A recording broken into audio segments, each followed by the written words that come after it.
Penginapan Samudra Masohi langsung sepi pasca pembunuhan siswa SMK.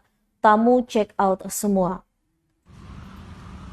Pasca pembunuhan yang terjadi di kamar 01 penginapan Samudra Masohi, Maluku Tengah, berdampak pada jumlah yang menginap.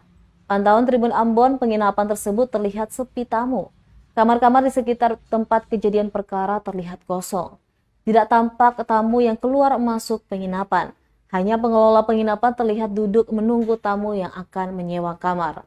Pengelola penginapan Budi mengaku penginapan Samudra sepi setelah adanya kejadian pembunuhan di kamar 01. Tak ada satupun orang yang datang menginap, padahal biasanya lanjut Budi dalam sehari bisa 7-8 kamar yang disewa untuk menginap. Tragisnya saat kejadian tamu-tamu yang menginap langsung keluar meninggalkan penginapan tersebut. Budi menuturkan setelah kejadian hingga saat ini baru kemarin ada 6 kamarnya yang terisi. Diberitakan sebelumnya sesosok mayat perempuan ditemukan di gorong-gorong samping penginapan Samudra sekitaran pos kota Masohi, Maluku Tengah.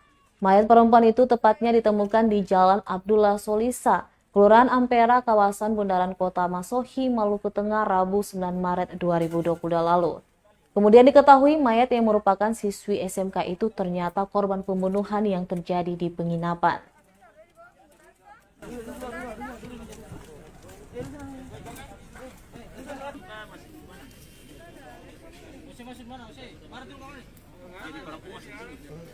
Terima kasih sudah nonton. Jangan lupa like, subscribe, dan share ya.